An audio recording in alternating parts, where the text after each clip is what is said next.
Okay, welcome to this first lesson on quadratic equations. Quadratic just means that the highest power of the unknown in an equation is 2. Okay, that's what this complicated looking or sounding word is. I'll explain with some examples here. These are all examples of quadratics. The unknown in this one is x. It's x in that one. The unknown is y here. The unknown is w here. The unknown is k here. But the one feature they all share in common is that the highest power of the unknown is 2. Here it's 2. There it's y squared, which is the same as y to the power 2. Here it's w to the power 2. Here we have unknowns on both sides. Doesn't matter, they still have the highest power of 2, so they are all quadratics. Okay, now even equations that look like this, let me just get that straightened out. Okay, even equations that look like these are quadratics. They don't look like quadratics because you can't see the highest power of the unknown being 2. The reason is that these are what are called factorized quadratics, and if we were to multiply out the brackets, then we would get an x squared in that equation as our highest power. We would do the same here. We would multiply out the brackets and out would come an x squared as our highest power. Here we would get a p squared coming out if we were to multiply out the brackets. So they are quadratics. The general form of a quadratic is like that. So in other words, all quadratics can be written in that form. It's very important that they equal 0 on the right hand side, and here we have a number a, or a stands for a number multiplying the x squared, b stands for a number multiplying the x, and c is called the constant term or the constant coefficient. These numbers which stand in front of the x squared and the x, these a and the b and the c, these numbers are called the coefficients of the quadratic, and they are very important to identify these when you come to solve quadratic equations. Let's see what we mean by an example. Okay, here for example I am comparing a quadratic equation here, 3x squared minus 7x plus 6 equals 0. I'm comparing it with the general form. The a is 3. B has the value of minus 7. Very important to take care that you notice the minus sign there. So B is minus 7. C is plus 6. So we say that the coefficient of x squared is 3, the coefficient of x is minus 7, and the C coefficient, or the constant term, is 6. Okay? And as I said, knowing these coefficients will be very important when we come to using the quadratic formula to solve equations. This quadratic formula we will not use in this first lesson on quadratic equations. We will meet it in the second lesson. Okay, well, what do we mean by solving a quadratic equation? So we're going to look at solving quadratics. First thing is this. When you have an equation where the highest power of the unknown is 1, then there will only be one solution. Now another way they say one solution is one root of the equation. For example, if you have 3x plus 1 equals 10, the x has the highest power of 1. So in an equation like that, you would only get one solution. When, however, you have a quadratic where the highest power of the unknown is 2, then there will be 2 solutions, or roots, 2 roots. So whenever you solve a quadratic, you must always get out of the equation 2 solutions.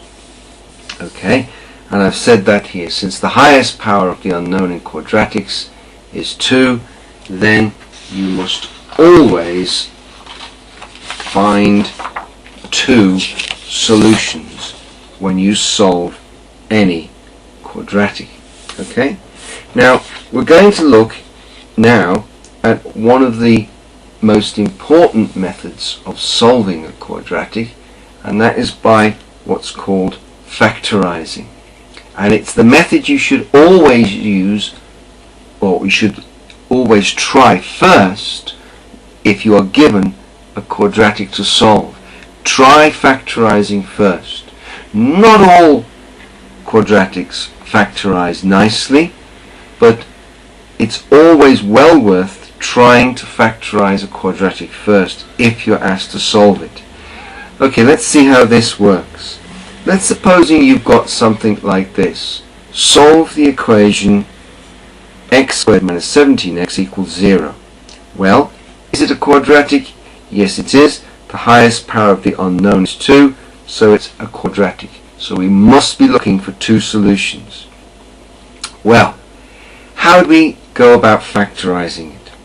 Well, what we do, we look at this term and we look at that term. These 2 bits of the equation are called terms. And we ask ourselves, well, what is common to this term and what is common to that term? Well, what's common to both of these 2 terms is x. So what you do is you take out of these 2 terms an x and you make brackets like that. Excuse me. There's the x which I have taken out of that term and taken out of that term. I now put inside the brackets what I need to have such that if I was to multiply this x into the brackets, that it would get me back to where I came from. Let's check it and see.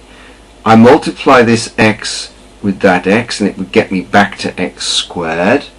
Then I would multiply this x with the minus 17 and it would get me back to minus 17x. So yes, what is inside the brackets is correct.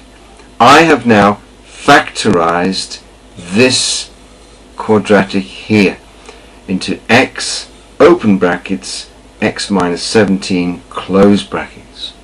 Now, this x is multiplying the whole of that brackets, and x is some number, and I must have therefore a number multiplying another number, and you've got a number multiplying another number and it equals 0.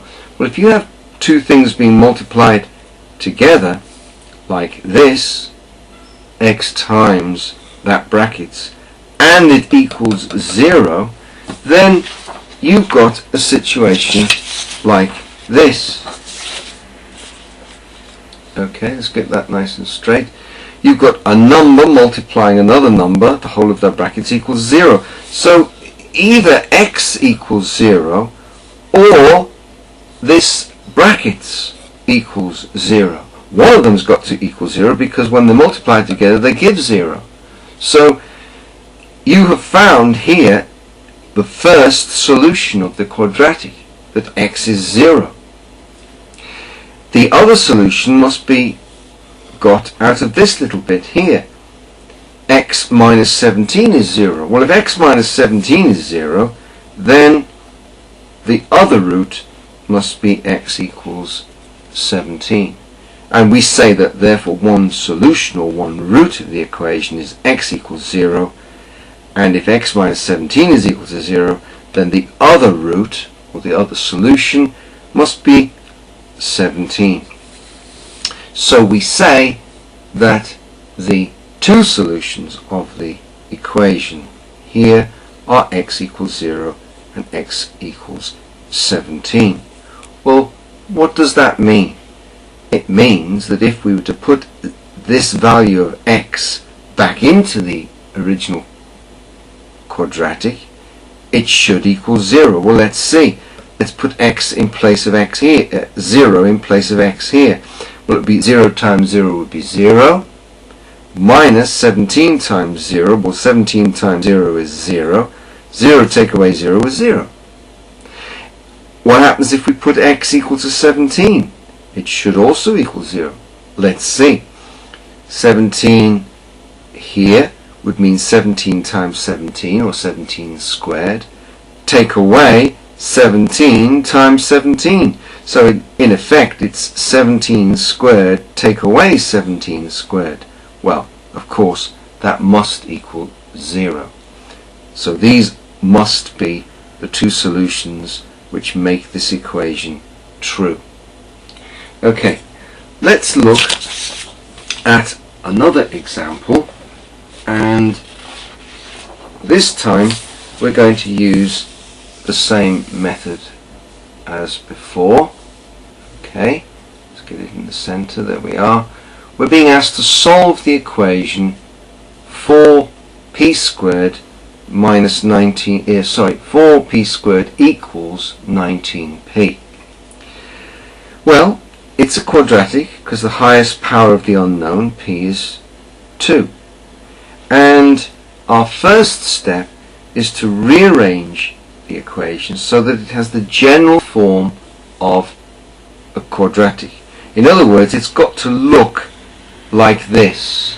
Alright? So in other words, we have to get a 0 on this side of the equation, of the equal sign.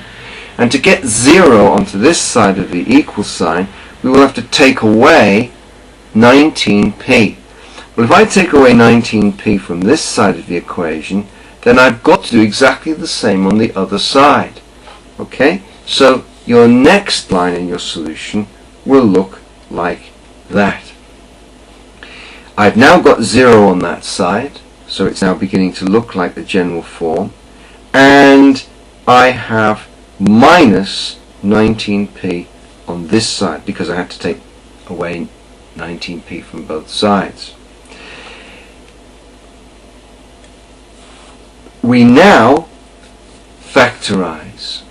Okay? We now look for what is common in that term and what is common in that term. Well, what is common to both of them is a p. So we take p outside our brackets. In other words, we take outside our brackets what is common to both terms. And that what is common is the p there. How can I check that this is right? Well, if I multiply back in the p to both things in the brackets, it must get me back to what I came from. Let's see. P times 4p gets me to 4p squared, and p times minus 19 gets me back to minus 19p. So what is inside the brackets is correct. Now we have p times the brackets, p being multiplied by the brackets, and it all equals 0. So we are forced to conclude that either p equals 0 or this 4p minus 19, the stuff inside the brackets, equals 0. Well, of course, p equals to 0 is our first root of the quadratic. The second root we get out of solving this equation here for p. Alright? So, that's what we're going to do right now. Okay, I've said it in words like this. One root of the quadratic is p equals 0. The other root is in the equation 4p minus 19 equals 0, which we must now solve. Okay, I get rid of the minus 19 by adding 19 to both sides. All of this now comes to 0. So in the next line, it is now gone. All of this is now gone. 4p is still there, and 4p is equal to 19. The p is being multiplied by 4. I want to get p by itself, which is what it means to solve an equation, to get the p equals to something. But this p is being multiplied by 4. So I have to undo this multiplying by 4, and I do it by dividing both sides of the equation by 4 and cancelling. This 4 now cancels the 4 multiplying the p, leaving me with the final answer that p is equal to 19 over 4. Or as a mixed number, that is 4 3/4. Okay? So we found the two solutions to our quadratic. P has the value 19 over 4, or P has the value 0. Now, supposing some of you are pretty good at your algebra and you know a few little shortcuts. Here's a shortcut which, instead of using factorization, it does this to solve this equation. Remember, this was the original equation that you were given to solve. And supposing we'd done something like this. You said, oh right, I want to get p by itself on one side of the equation, so I want to get rid of that p. Let's divide both sides of this equation by p and do some cancelling. Well, like that. I've divided both sides by p, which is quite okay, and this p cancels with that p, and this p cancels with only one of the p's here, because p squared means p times p, so one of the p's here will cancel with this one in the denominator, and we get down to 4p is equal to 19, and I divide both sides by 4, just as before, to get rid of the 4 multiplying the p. This 4 cancels with that 4, and we end up with the same answer. P is equal to 19 over 4, or 4 3/4. We've got the same answer. Well, we have to ask a few things about this. But what is wrong with this method when, after all, it has given the correct answer of 19 over 4? Well, what's wrong with it is that we've forgotten that all quadratics have 2 roots, but this method has found only one, the 19 over 4. In other words, using this method we have lost one of the roots, and the root we lost was the one where p equals 0. However, the method of factorization will always find the 2 solutions. Okay, so you must always try to factorize the quadratic so that you do not lose one of the solutions. Alright, now this next example will show you a very important method which works with many, but not all, quadratics. Okay, here we go. Let's supposing you've been asked to solve this equation here. Yes, it's a quadratic, it all equals 0, and we need to solve it. Well, can we factorize it? Well, we can, and we need a method as to how we do this. The first step is to ask ourselves, what is the coefficient of this x squared? In other words, what's the number multiplying x squared? Well, it really is 1. We don't bother to write in the 1 because it's self-understood to be there. There's only one of those x squareds there. But it is 1.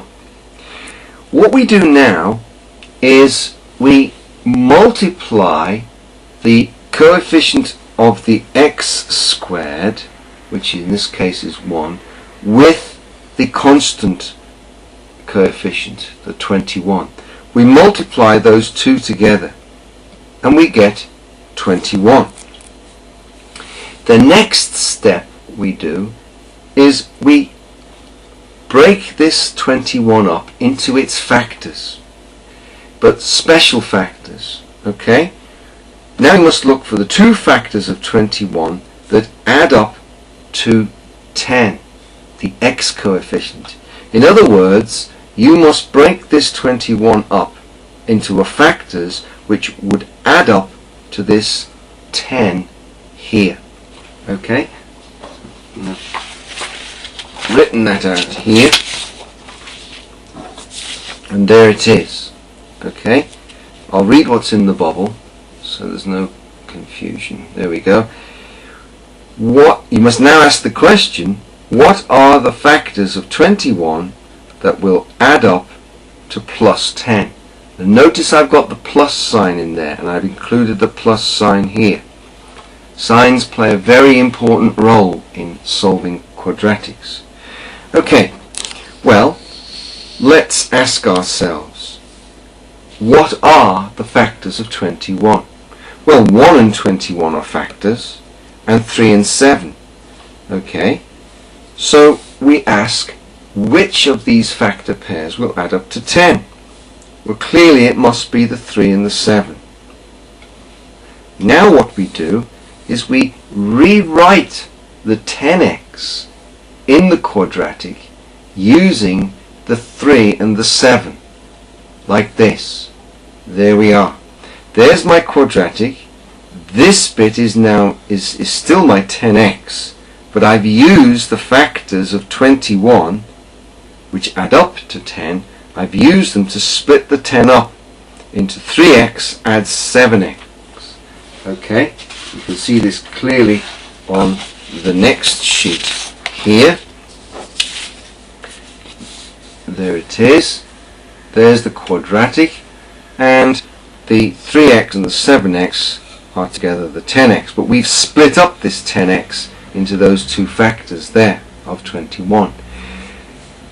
Now comes the next step, and I'll read out what's inside these bubbles because it's very important and it's a bit too small for you to see.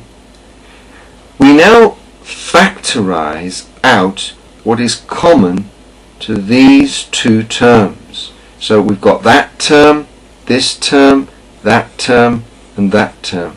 But for these two terms, we look for what is common. And we do exactly the same for those two terms. We factorize out what is common to these two terms. Well, let's do the first two terms first. What is common to that and that is x. So we take x outside the brackets. What is common to these two terms, to 21 and 7x, is 7. So we take 7 outside our brackets, and that's what it would look like here. Okay, let me explain all these arrows.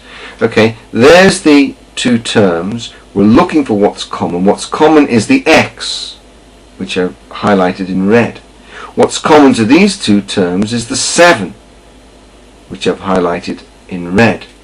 And I have written behind this x a brackets, and inside the brackets must go what you need should you multiply this x back into the brackets. It should get you back to where you came from. So let's do that. Let's just check that out.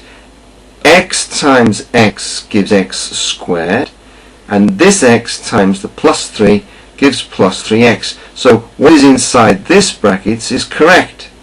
Let's do the next one here. We factorized out the 7, we did a brackets, and then we put inside the brackets what we would need to have so that when we multiply the 7 back into the brackets, it gets us back to where we came from.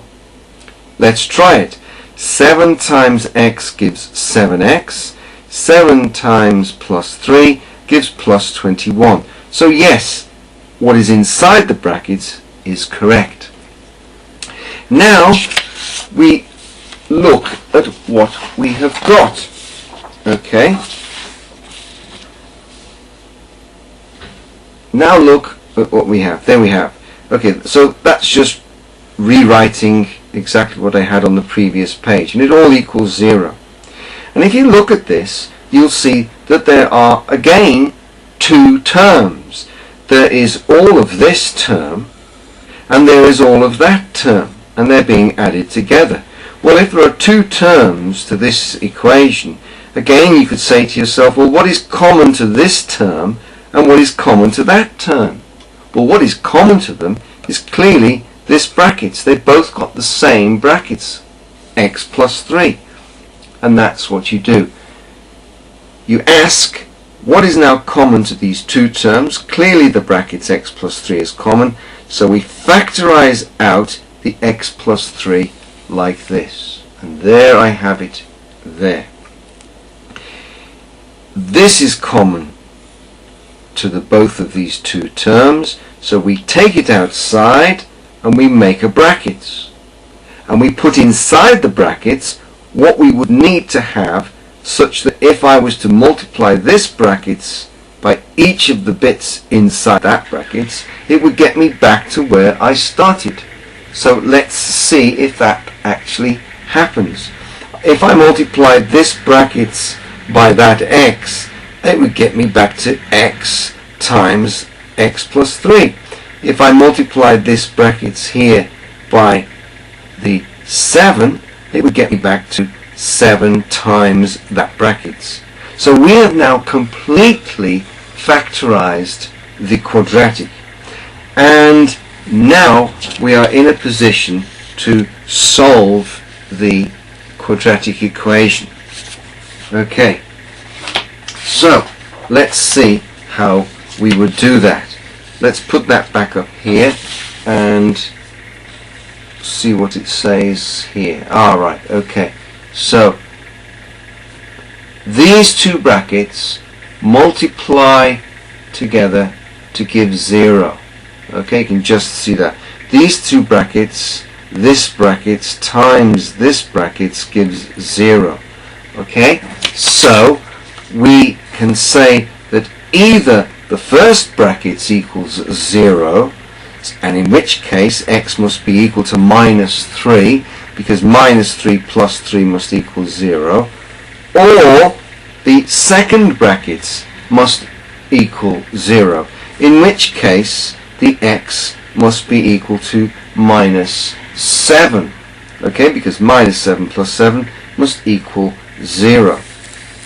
So we say that the two roots of the quadratic equation, x squared plus 10x plus 21 equals 0, the two roots are x equals minus 3 and x equals minus 7. How do we check this? Well, when we put the value of x equals to minus 3 back into this equation, it should all add up to 0. Well, let's see. Let's put minus 3 back there. Well, this would be minus 3 times minus 3 gives a plus 9. This x gets replaced by minus 3, so it would be plus 10 times minus 3, so this would come to minus 30. So we would have here 9 minus 30, which is minus 21, plus 21. Well, minus 21 plus 21 must equal 0. Now, I'm not going to put in minus 7 in here. I'm going to leave that to you to check that when you put minus 7 into this equation, it does in fact equal 0.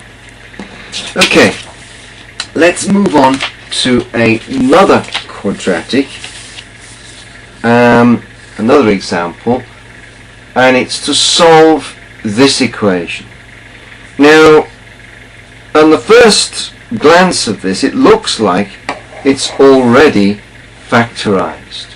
Okay, because you've got these brackets here nicely, but you'll notice, of course, that it does not equal 0. It equals 10. So it does not have the general form. Okay, it is not in this form here where it equals 0. So before we begin to solve this equation, we have to get this equal to 0.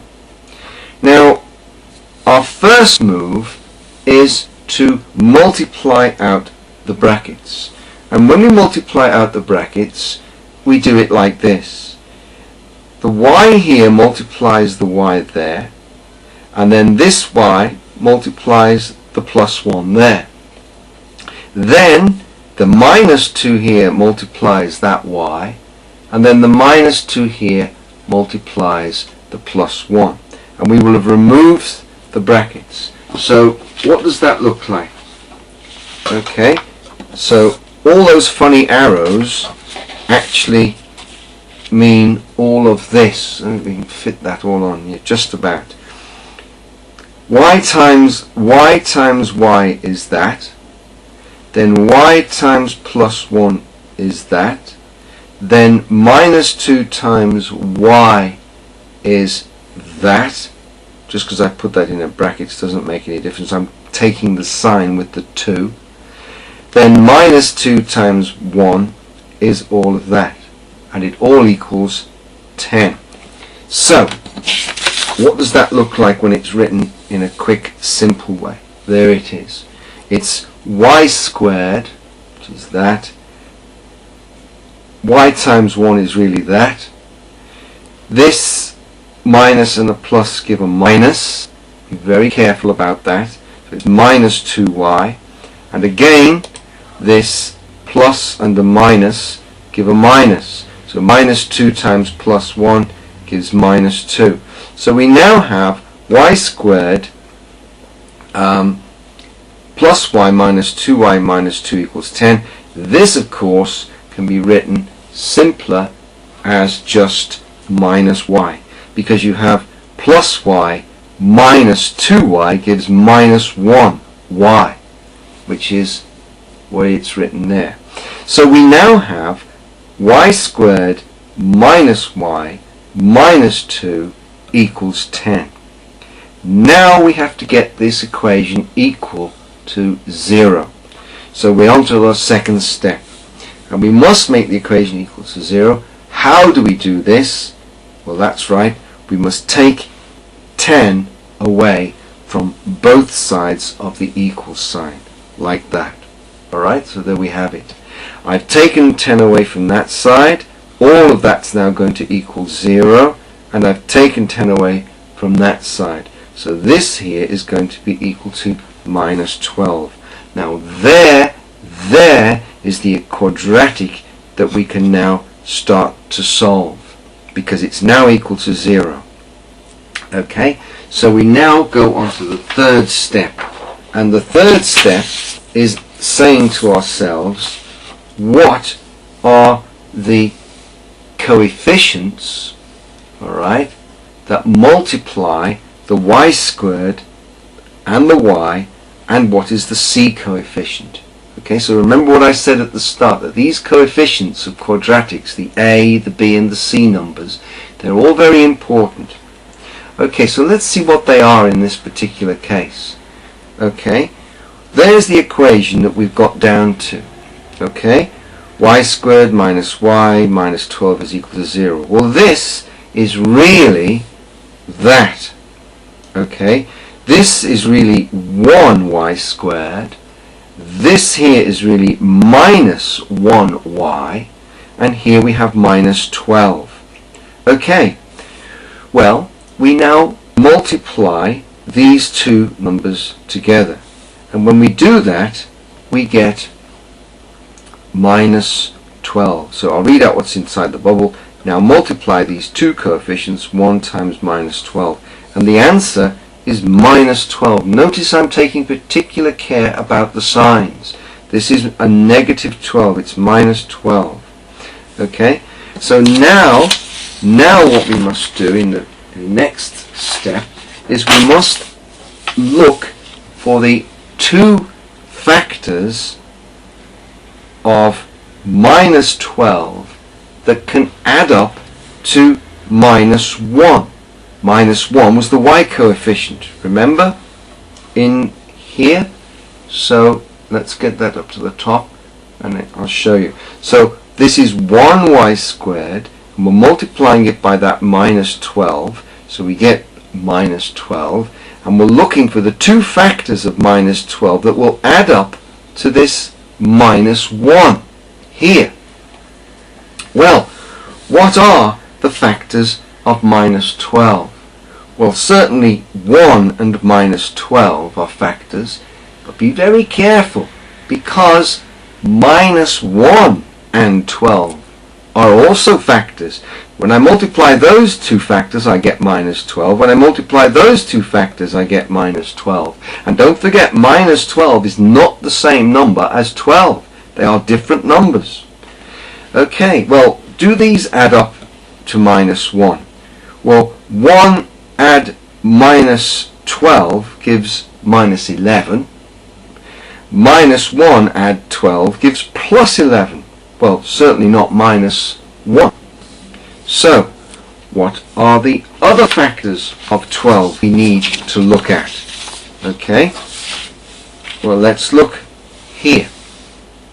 Okay, 2 and minus 6 are factors of 12. Well, minus 2 and plus 6 are also factors of 12. Well, does 2 and minus 6 add up to minus 1? Well, 2 add minus 6 gives minus 4, so that's not true, it won't. And minus 2 add 6 gives plus 4, so they don't add up to minus 1. So we can reject these factors here. Now look at these factors. We've got 3 and minus 4. We've also got minus 3 and plus 4. Well then, which of these two pairs of factors add up to minus 1? Well, 3 add minus 4 do give minus 1. These two factors would give adding up to plus 1. So clearly the two factors that we need are the 3 and the minus 4. Alright? So what we do is we now open up two pairs of brackets side by side and make them equal to 0, like this. Okay? So there's the equation that we got up to. And I'll just run through quickly the quick reasoning we made to get to this step. We had minus 12 here and plus 1 there. I did 1 times minus 12 is minus 12. I saw that this was minus 1 in here. I asked myself, what are the factors of minus 12 which add up to give minus 1? And the answer I came up with was 3 and minus 4. So my next step is to open up a pair of brackets like these, put y there and y there, and where these arrows are pointing to these blank spaces here, that's where I put the 3 and the minus 4. So I'll read that out, what's in the bubble. It says place the two factors 3 and minus 4 here. The order doesn't matter. Okay, so there you have it. There we have now factorized our quadratic, and we've got the signs right, and it's now nicely factorized and nicely equal to 0. Now we're ready to solve the quadratic. Okay, so clearly, whoops, let's put that down like that. Okay, this brackets multiplied by that brackets equals 0. Well, this is all of what's inside that bracket is a number. All of what's inside that bracket is a number. We have two numbers being multiplied together equaling 0. So either this bracket equals 0 or that bracket equals 0.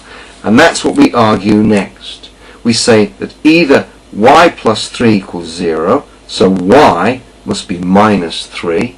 Minus 3 plus 3 is 0. Or we go on to the second brackets here, and we say that or y minus 4 is 0, so y must be plus 4. So therefore, the two roots of that original equation are y equals minus 3 and y equals 4. And you would check this by putting these values of minus 3 into this equation, and this side should equal 10. Let's do this one, and I'll leave you to do that one. Okay? We're going to put minus 3 back into the equation and see if the answer we get is 10. Well, okay, minus 3 goes there. Well, that's minus 3 minus 2, which makes minus 5. And minus 3 there gives minus 3 plus 1, which is minus 2. So we have minus 5 multiplied by minus 2. Well, a minus times a minus is a plus. 2 5s plus 10. So clearly that's the correct solution.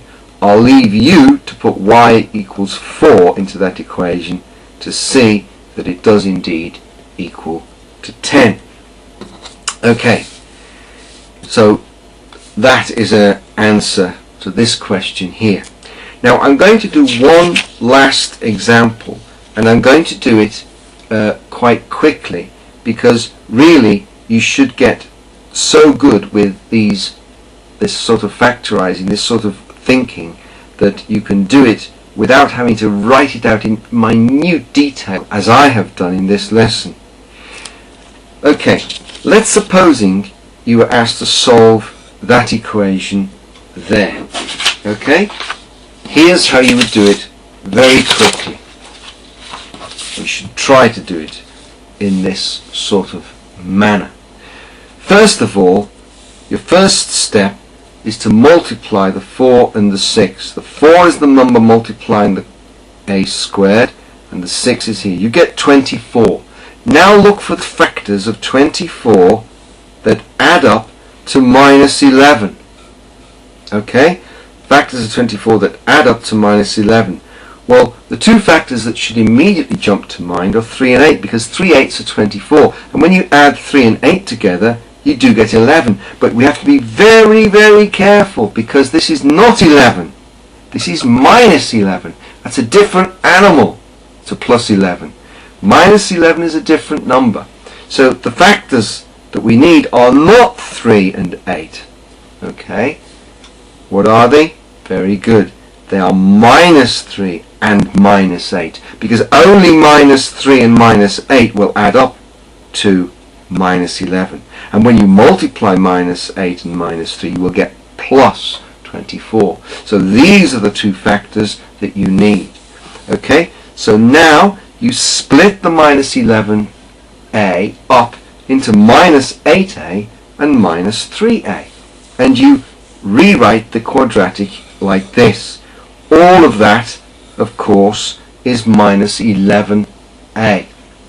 And we now factorize out what we can, which is common to these two terms. This is the last part that I'll show you. Okay, let's get that nice and straight. Okay, there we have it. Oops, I just knocked the camera. Okay, there I have it. That is my 11a rewritten with the two factors of 24. And now I look at these two terms there. Okay, and I ask myself, what is common to those two terms? And I'm going to do the same thing with those two terms. Okay, so let's say, ask ourselves, what is common to these two terms? Well, a is certainly common, so we can take a outside of brackets. But be very careful here, because there's a number which is also common to these two terms, and that number is 4. 4 is common to that, and 4 is common to this. So what I take outside of brackets is 4a. There. Now, let's ask ourselves here, what is common to these two terms? And what is common is 3. 3 will go into this, and 3 will go into that. So we are factorizing outside of brackets this 3.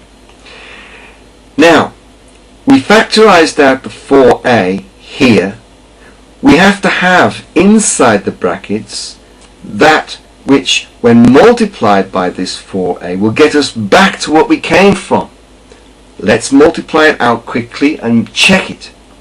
4a times a does indeed give us 4a squared. 4a times minus 2 does indeed give us back to minus 8a. So what is inside these brackets is correct. Now here we have to be quite careful, because inside the brackets must go that which, when I multiply this minus 3 back inside the brackets, it gives us back what we came from. There's a plus sign there, and there's a minus sign in the brackets. Careful. Let's multiply out this little brackets here to see if we do indeed get back to that. Well, this is not 3, this is minus 3. Minus 3 times a gives us minus 3a. Minus 3 times minus 2, minus times a minus gives plus 6. Minus 3 times minus 2 plus 6. So yes, indeed, multiplying that brackets out would give us, take us back to where we came from. So we can conclude that what is inside that brackets is correct. Now we look for what is common to that term and that term. Well, what is common to these two terms is the brackets itself. So I take this a minus 2 brackets there and there outside, and I make another brackets. There is my a plus 2 outside a pair of brackets, and what goes in the brackets is this 4a there and this minus 3 there. So that if I was to multiply that brackets there back into the 4a, I would get this, multiply that brackets there with the minus 3, and I would get that. Okay? It's all equal to 0, so now we're in a position to finally solve the equation. We can say, so therefore either this a minus 2 equals 0, in which case a must be 2, or we can say that this part, or 4a minus 3 equals 0, in which case we can say that 4a is equal to 3, in which case a is equal to 3/4. What I did here is I solved this equation here. I added 3 to both sides of the equation, and the added 3 to the negative 3 here disappeared, but the plus 3 remained on that side. And then I have divided both sides of the equation by 4 to get rid of this 4, which is multiplying the a, and the 4's cancelled, leaving me with a by itself, and this 3 is divided by 4. So we have arrived at the two solutions of the equation, that a must be equal to 2 and it must be equal to 3/4. Okay, let's just check the solution of a equals 2 by putting it back into the equation here.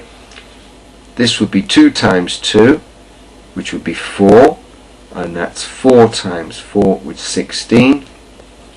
This here would be 2, so it would be 11 times 2 would be 22, so that's 16 add 6 would be plus 22, minus 22 does indeed give 0. I'll leave you to try the same thing with a equals to 3/4 to make sure that the equation equals 0. Okay, thank you very much. That's the first lesson on quadratic equations. We'll be in the next lesson looking at what's called completing the square and the quadratic formula. Okay, thank you very much.